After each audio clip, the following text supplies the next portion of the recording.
السلام عليكم البنات، كيف دايرين؟ لاباس عليكم؟ كلشي بخير؟ كنعاودوا بلا ما نطول عليكم. المهم واحد الفيديو غادي يكون شويه طويل هذا ما كان. المهم ان شاء الله راني كنوجد لعيد الميلاد ديال ولدي. غادي نشارك معكم شنو المشتريات اللي خديت هادو البنات اللي كيتنفخوا او كيتعلقوا. هابي بيرثداي. ها هما يا البنات خديتهم ليه. هنا هذا الجيب الحلواني خديتهم، وخديت هاد جوج بواق فين هما. ها هما. المهم تتشوفوني ملي نخدم مع ملي نخدم بيهم ماشي نخدم معاهم. هذه اللي كتحط فوق الحلوى هي مع الشميعات ديالها. حتى هي اللي خديتها.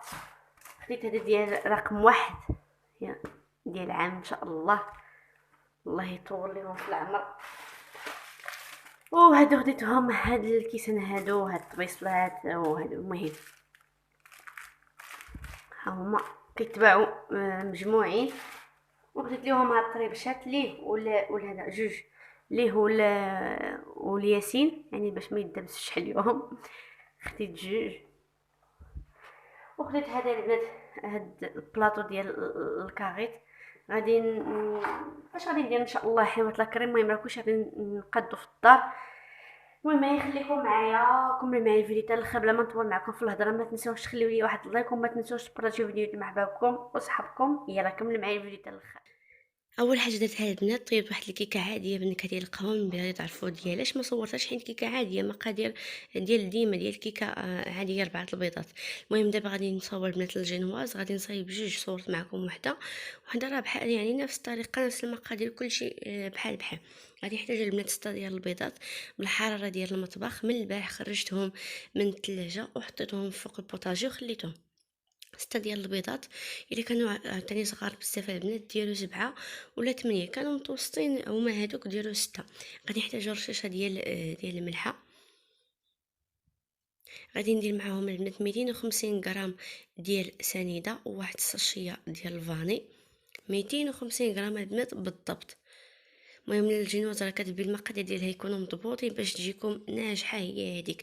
كنطرب البنات البيض مع سنيده مزيان حتى كيطلع الخليط.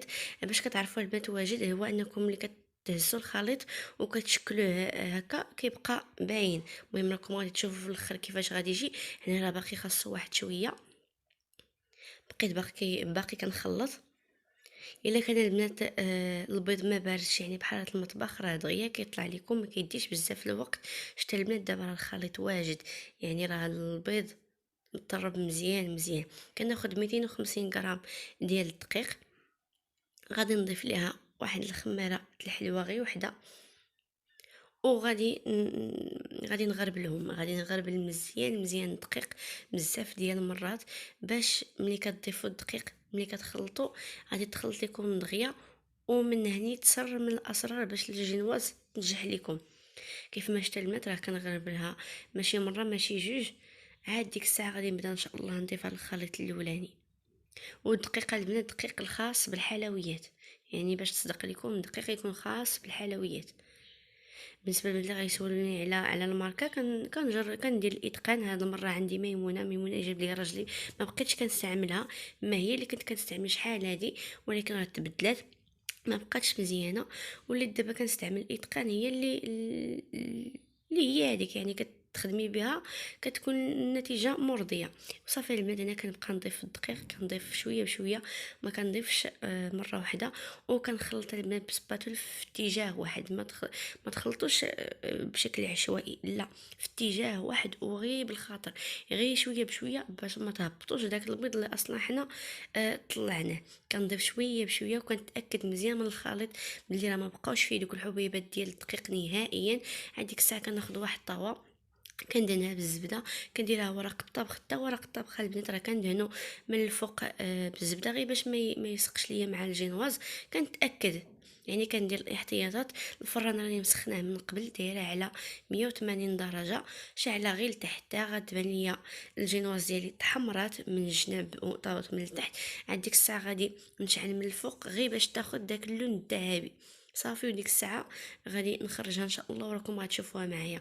هنا الخليط كنحاول نسرحو في الطاوه بشكل متساوي، يعني خاصها تكون قاده باش ما تجيكمش جهه طالعه جهه هابطه.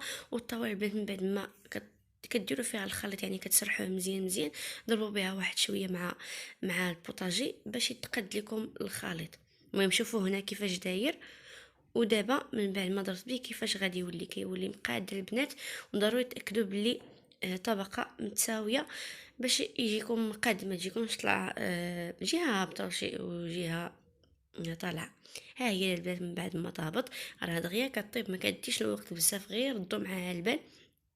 راني شعلت الفوق تاخدت هذا اللون الذهبي. وهنايا كناخذ ورق الطبخ كنخليها غير تبرد غير واحد شويه، ما خليتهاش تبرد بزاف. راكم عارفين باقي عندي شلامه يدار. كنقلبها باش طوعت نستعملها ان شاء الله. ندير الجينواز الثانيه. راه ممكن غير هذا الخليط اللي درت البنات تقسموه على جوج باش تجيكم الجينوازه رقيقه، ولكن انا ما بغيتهاش عاوتاني تكون رقيقه باش الحلوه ديالي تجي كتير عامره غير بلا كريم والجينواز شويه. داكشي علاش هذا درتها على جوج مرات. صافي البنات كندير الثانيه حتى هي كنخرجها وكنغطيهم. هنا غادي نوجد معكم عجينه غادي نخرج منها ميني بيتزا وميني برجر في دقه واحده. نحتاجو دقيق الفورس مع دقيق القمح، الزبده، خميره العجين، معلقه عامره ديال سنيده والملحه والزيت العود. وغادي نجمع العجينه بالماء دافي، بالحليب دافي. ما كانش عندكم حليب دافي ديروا حليب بودره وجمعوه بالماء دافي. ما كانش عندكم الحليب بودره ديروا دانون مسوس. بالنسبه للكميه ديال الدقيق، كيلو ديال دقيق الفورس مع كاس ديال الدقيق القمح الرطب. ان شاء الله تكونوا تبعتوا معايا. غادي نحاول الى تفكرت باش نكتب لكم المقادير في صندوق الوصف، راه تنسى والله العظيم الا تنسى. صافي البنات كندير الخميره مع الملحه مع سنيده هنايا في الدقيق. كنضيف عليهم الحليب دافي وكنخلي ديك الخميره حتى كتطلق واحد شويه حتى كتذوب. عاد ديك الساعه كنعجن العجينه ديالي بطريقه عاديه، خصها تكون شويه رطبه ما تكونش البنات قاصحه. تخليوها واحد شويه كتلصق في اليد قد ما نتوما كتدلكوها قد ما هي راه تتجمع وما كتبقاش تلصق في اليد. صافي البنات هذا مكان غادي نعجنها مزيان مزيان وغادي ندلكها. غادي ندلكها بيديا واحد شويه تترجع شويه ملسه.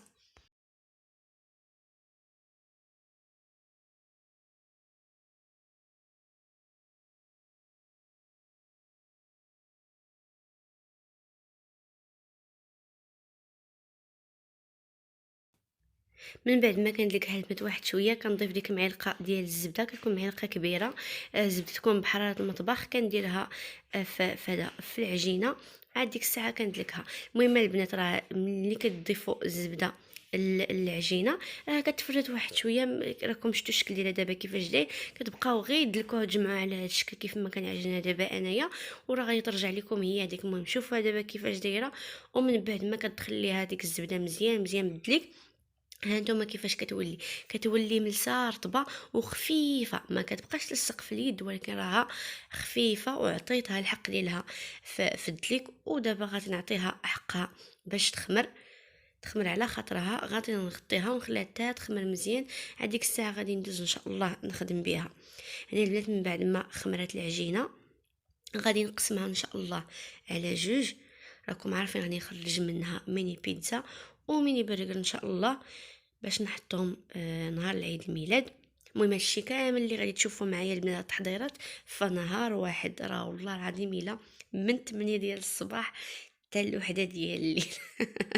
وانا غير في الكوزينه ملي فقت في الصباح بكري قبل من 8 جمعت الدار هو الاول. عاد ديك الساعه طلعت الكوزينه وتما بقيت حتى لوحده الليل. المهم ماشي مشكل، شي حاجه ملي كتصيبها بيديك يعني كلشي كتكوني انت مصايباه. الطعم ديالو والبنه ديالو كتكون في شكل ماشي غير بحال الا غير شاريه وصافي دايره عيد الميلاد هكا ومدوزه نهار صافي. اما الا كنتي ضاربه شويه تاع التماره وموجده كلشي بيديك كيكون داكشي في شكل. المهم بعد ما كنقسم العجينه على جوج، النص غادي ندير ميني برجر، النص غادي نصوب منها ميني بيتزا، النص الاخر راني غطيته. وهنايا غادي نبدا نقسم في العجينه. البنات ديال الميني برجر خاصهم يجيو صغارين ما يجيوش كبار. هنا كنعبرهم درت فيهم 30، ولكن من بعد البنات شفتهم كبار يعني راه ملي كتدخلوهم للفران كيزيد الحجم ديالهم يتضاعف. وانا نقص درت البنات 24، ديروا من 20 حتى 24، اكثر من 24 ما ديروش. الا بغيتو ميني برجر ديالكم يجيكم صغيور هو هذاك. انا درت 30، ولكن راه من بعد راني نقصت البنات، وراكم غادي تشوفوا شي ثلاثه خليتهم اللي درت فيهم 30 والباقي درت فيهم 24. غتشوفوهم كيفاش غادي يجيو. كنبقى على هاد الطريقه حتى كنكملهم كاملين. ها هما البنات، هادو الثلاثه اللي على اليمين ديال 30، وهادو الاخرين ديال 24 جاو صغيورين. ومن بعد راكم غتشوفوهم كيفاش كيجيو. غادي ندهنهم بواحد البيضه مع قطرات ديال الخل مع شويه ديال الكيتشوب غير باش يعطيهم داك اللون الذهبي في الفران. صافي كندهنهم البنات كاملين. راه خليتهم تخمروا هكا دهنوهم قبل ما يخمروا، ومن بعد ما يخمروا لكم الاختيار. انا هنا خليتهم تا خمروا تا بغيت ندخلهم للفران. عاد ديك الساعه دهنتهم بالخليط اللي وريت لكم. والفران البنات راني دايره يسخن على درجه 200 شاعله الفوق والتحت، ولكن ملي غادي ندخل البنات الطاوه راه كنطفي على الفوق وكنشعل غير لتحت حتى كيوجدوا معايا ان شاء الله. ديك الساعه غادي نوريهم لكم.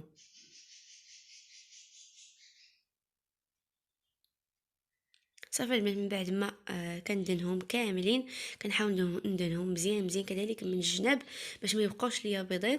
وكنرش عليهم شويه ديال الجنجلان، لكم الاختيار ترشوهم باش ما بغيتو، زينوهم باش ما بغيتو، ولا تخليهم غير هكاك.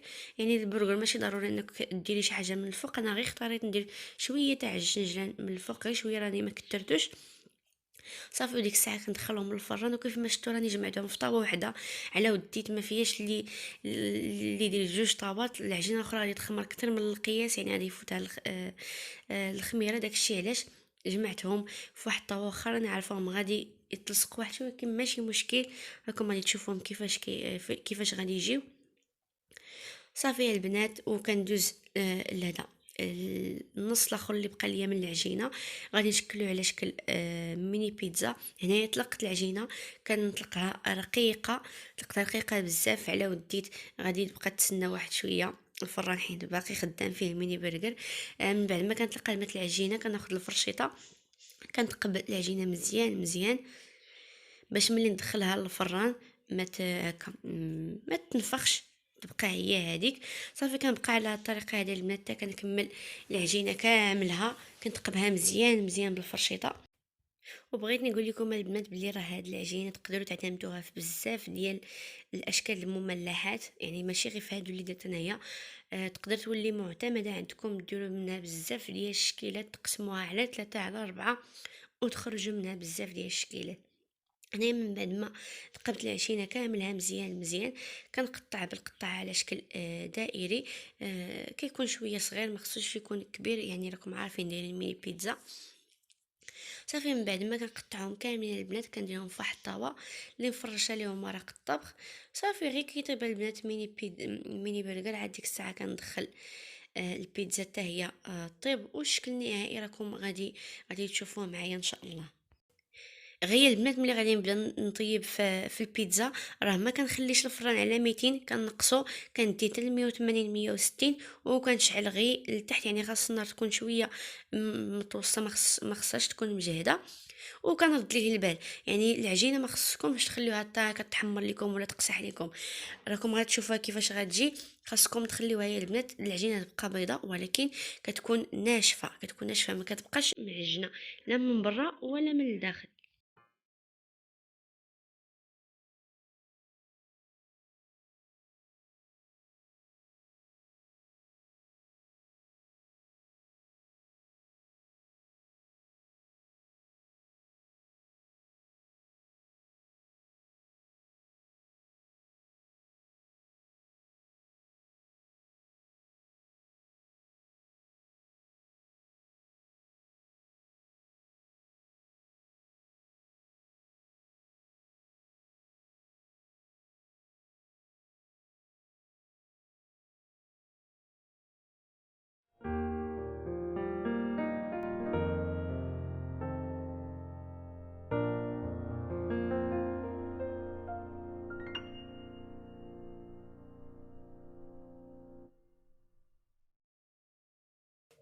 من بعد ما كيطيبوا البنات، هذا هو الشكل ديالهم. المهم عجينه اللي هي ناجحه، كتجي طيطبه سواء لا في البرغر لا في البيتزا، كيجيو زوينين. هنا كنوريهم لكم كيفاش كيجيو رطبين رطبين بزاف البنات.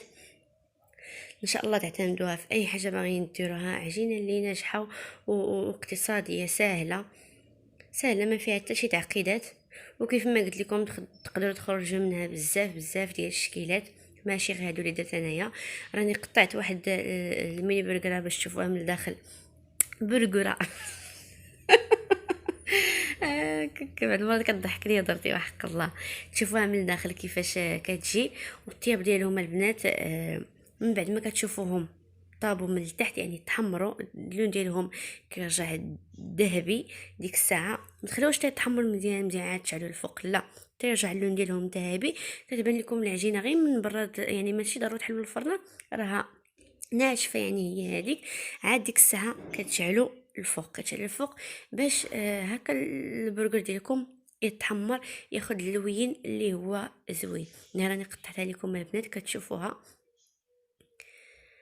كيجيو زوينين الصراحه، بنانين. ما العجينه ما قاصحه ما حتى شي حاجه، رطبه، كتعطيكم النتيجه اللي نتوما باغيينها. صافي البنات كندوز نوجد في السيرو اللي غادي نسقي به ان شاء الله الجينواز، وكذلك لاصوص ديال البيتزا. شاركتها معكم شحال من مره. مطيشه الزعتر، شويه ديال العطريه، شويه تاع الزيت العود، بصله محكوكه، الثومه ما عرفت باقي واش درت وحده. صافي البنات والعطريه وشويه تاع مرشات الحك، وكنخليها طيب. يعني شاركتها معكم ماشي مره ماشي جوج. السيرو دا 2 كيسان ديال الماء مع كاس ديال سنيده مع قطع ديال هذا مرصوات ديال الليمون ولا ديال الحامض اللي بغيتو. صافي كنخلي حتى كيطيب وكنطفي عليه. الصوص حتى هي غنحطها ان شاء الله في الثلاجه. تسناو البنات تتيما، حيت الفيديو ملي جمعته جاني طويل بزاف، اكثر من ساعه المكانه. غادي نحط لكم التتيمه ان شاء الله.